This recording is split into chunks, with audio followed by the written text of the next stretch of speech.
Imagine waking up every morning surrounded by nothing but waves, wind, and wilderness.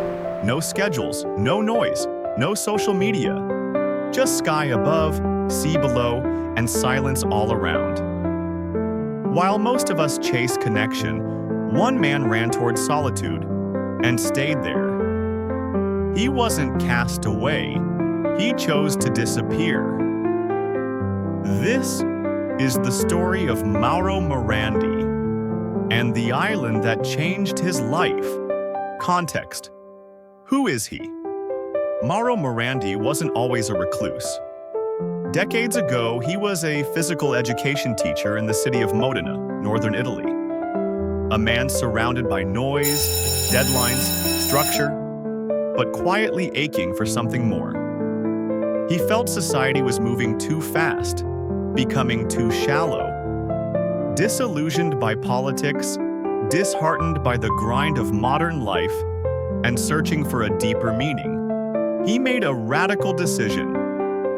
In 1989, Mauro bought a second-hand catamaran, pointed it toward Polynesia, and sailed away. His goal: to leave behind the world he no longer understood. But the universe had other plans. Mechanical failure near Sardinia forced him to dock.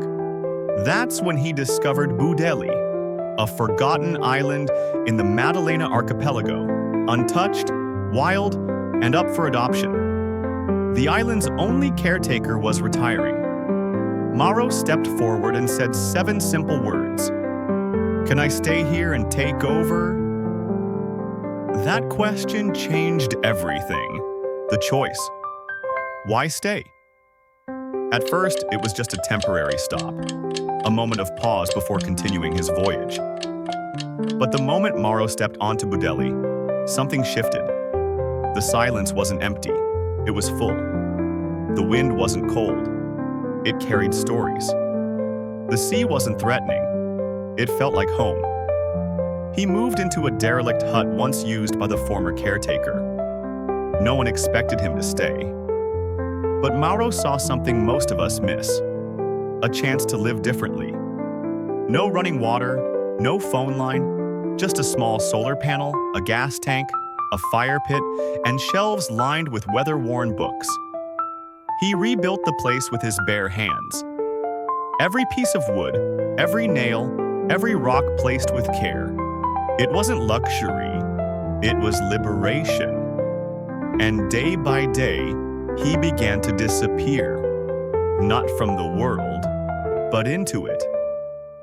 Into the rhythm of nature, into stillness, into purpose. The island. His world, Budelli, is no ordinary island. Famous for its rare pink sand beaches, made from crushed coral and microscopic shells, it looks like it was painted by dreams. For tourists, it's a quick photo stop. For Mauro, it was sacred. He woke up before dawn to walk its shores barefoot. He studied the tides, tracked the birds, followed the scent of the wind. Every day, he cleaned the beach with his hands, picked up every bit of plastic that washed ashore, built paths to stop soil erosion, repaired fences, kept watch over wild turtles and nesting birds. To him, nature wasn't a backdrop. It was a conversation. He didn't live on the island. He lived with it. And slowly, Budelli began to respond. The silence became a language. The waves became music.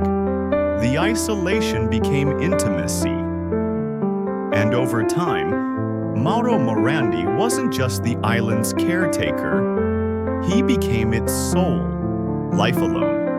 Routine and reflection. His routine was simple, but sacred. He woke with the sunrise, no alarm needed. He boiled coffee over a flame, then sat outside and watched the light stretch across the sea. He read for hours, philosophy, science, poetry. He wrote long thoughts in tattered notebooks, sometimes pages at a time, about silence, solitude, and what it means to truly live. He fixed things: shelves, stones, memories. He cooked simple meals with foraged herbs, and at night he'd lie under stars most people only see in photographs.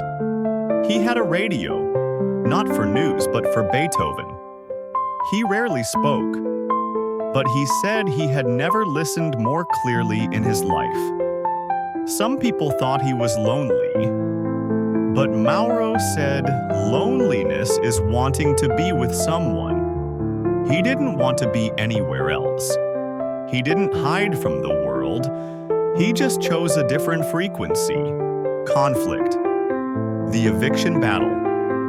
For over 3 decades, Mauro protected Budelli like a guardian spirit. But in the eyes of the law, he was just a man squatting on public land. In 2016, the Italian government officially designated Budelli as part of a national park. It was a move meant to preserve the island. But ironically, it meant removing the very person who had preserved it for 30 years. Mauro received an eviction notice. No trial, no discussion. Just a cold, stamped document telling him to leave the only home he had known for a generation. The world noticed. And for the first time, the voice of the silent man echoed globally. Journalists came. Petitions spread. Over 60,000 people signed to let him stay. Protesters called it inhumane. Why remove the man who turned this place into paradise? But bureaucracy doesn't feel nostalgia. Paperwork doesn't recognize poetry. The authorities insisted. Mauro had no legal right to live there. He had given the island his time, his soul, his silence. And now, he was being told to vanish. Legacy. He now lives on another island, with people.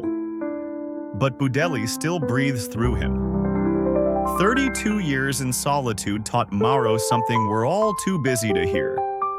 That peace isn't found by adding more, but by needing less. And sometimes, the greatest journey isn't across oceans, but inward. If you enjoyed that video, support us by subscribing and sharing this amazing story. You should enjoy the next videos.